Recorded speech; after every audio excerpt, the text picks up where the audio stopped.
मजदूर एकता जिंदाबाद जिंदाबाद जिंदाबाद, किसान मजदूर एकता जिंदाबाद जिंदाबाद जिंदाबाद, CPIM जिंदाबाद जिंदाबाद जिंदाबाद, अपना हक लेकर रहेंगे लेकर रहेंगे लेकर रहेंगे। नोएडा के अंदर प्रदेश की सरकार ने जिस तरह मजदूरों के ऊपर दमन तक चला रखा है, उसके विरोध में वामपंथी पार्टियों ने आज जंतर मंतर पर विरोध प्रदर्शन करके मजदूरों के साथ एक एकता व्यक्त की है।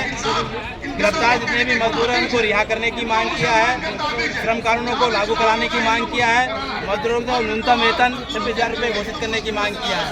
नोएडा उत्तर प्रदेश का सबसे प्रमुख शहरों में है, एशिया का जाना माना औद्योगिक क्षेत्र है, लेकिन नोएडा के अंदर मजदूरों के हालात बहुत ही दयनीय हैं। नोएडा के अंदर मजदूरों को मात्र 11,000 रुपये न्यूनतम वेतन मिल रहा था, वो भी बहुत सारे कारखानों में लागू नहीं था क्योंकि प्रदेश सरकार अपने तंत्र के माध्यम से श्रम कानूनों को लागू नहीं करा रही थी। 12-12 घंटे काम करने के बाद मजदूरों को जो 10,000 रुपये 12,000 रुपये न्यूनतम वेतन मिलता था, कोई सोशल सिक्योरिटी नहीं है, ESI है, न PF है, न छुट्टी है, न बोनस है, कोई लाभ मजदूरों को नहीं मिल रहा था। इतने कम वेतन में मजदूर कैसे जिंदा रहेगा, ये बात सरकार की समझ में नहीं आ रही थी। अभी हरियाणा सरकार ने 15,200 रुपये न्यूनतम वेतन किया, दिल्ली के अंदर 18,000 से ऊपर न्यूनतम वेतन है। नोएडा के अंदर बहुत सारे ऐसे कारखाने हैं जो दिल्ली में भी है, हरियाणा में भी है, और उनकी यूनिट जो है नोएडा के अंदर भी है। तो नोएडा में मजदूरों ने आवाज़ उठाई कि हमारा वेतन बढ़ना चाहिए, और स्वयं स्कूल तरीके से मजदूरों के आंदोलन शुरू हुआ। सरकार ने मजदूरों के आंदोलन के आधार पर उनसे बात करने के बजाय दमन का रास्ता अपनाया, उनको संगठित होने से रोका। ट्रेड यूनियन नेताओं को जो गिरफ्तार कर लिया गया 9 तारीख की रात को ही, मैं सीटू का जिला सचिव हूँ, गंगेश्वर दत्त मेरा नाम है। 9 तारीख को मुझे अरेस्ट किया गया, 21 तारीख की शाम को भारी दबाव के बाद मुझे रिहा किया गया। सीटू के और तमाम जितनी लीडरशिप थी उनको या तो हाउस अरेस्ट किया गया या जेलों में थानों में बंद कर दिया गया। साथ ही कई सहयोगी संगठन है, किसान सभा है, डॉक्टर रूपेश वर्मा है यहाँ, उनको भी अरेस्ट किया गया। सर, आपने मजदूरों की बात की, बिल्कुल सही बात है, उनका हक उनको मिलना चाहिए, लेकिन जो नोएडा में प्रदर्शन हुआ उसके बाद जो आगजनी हुई उसके बारे में भी तो कुछ नहीं है। जी बिल्कुल कहेंगे।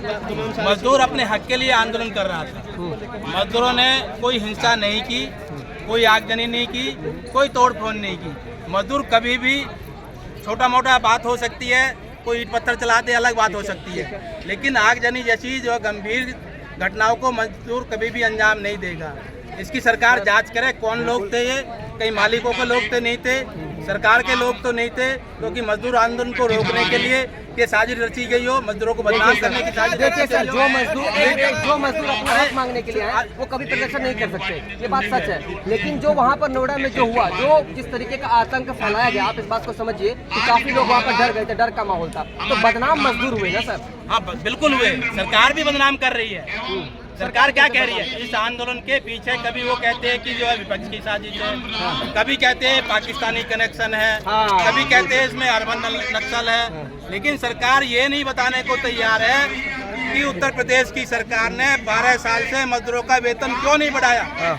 सरकार अपने भत्ते बढ़ा लिए, अपनी सुविधाओं को बढ़ाती रही बार बार, लेकिन मजदूरों के वेतन बढ़ाने की याद प्रदेश सरकार को क्यों नहीं आई? क्यों नहीं उन्होंने वेतन बढ़ाया?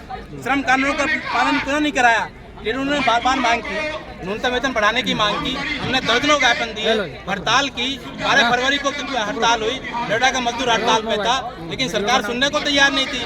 तो सरकार का ये फेलियर है, और अपने फेलियर को बचाने के लिए सरकार उस पर पर्दा डालने के लिए कभी पाकिस्तानी कनेक्शन, कभी हिंसा, कभी अर्बन नक्सल, ये दुनिया भर की बात कर रही है। यूपी सरकार ने जो मजदूरों की हक को मानते हुए ये चीजें कही थी कि उनका वेतन उनको मिलना चाहिए, वेतन बढ़ना चाहिए। सरकार ने जो वेतन बढ़ना चाहिए और जो बढ़ाया है, क्या वो जायज बढ़ाया है?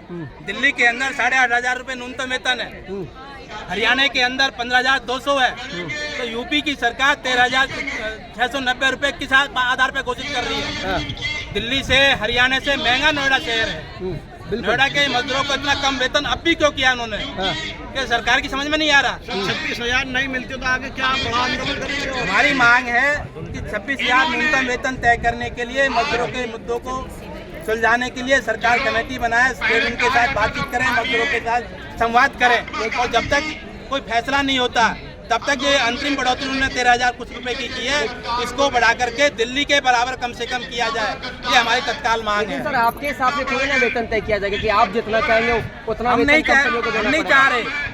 सरकार के न्यूनतम वेतन तय करने के जो आधार है, श्रम सम्मेलन की जो रिपोर्ट है, माननीय सुप्रीम कोर्ट की जो गाइडलाइन है न्यूनतम वेतन को तय करने के लिए, आज उसके आधार पर अगर मजदूरों का न्यूनतम वेतन हम निकालते हैं, 30,000 से ऊपर न्यूनतम वेतन होना चाहिए मजदूर का, क्योंकि सरकार ने के जो नियम है, श्रम सम्मेलन के जो अखिल भारतीय श्रम सम्मेलन की जो रिपोर्ट है, उसकी जो गाइडलाइन है कि एक मजदूर को जिंदा रहने के लिए 2700 कैलोरी की आवश्यकता है।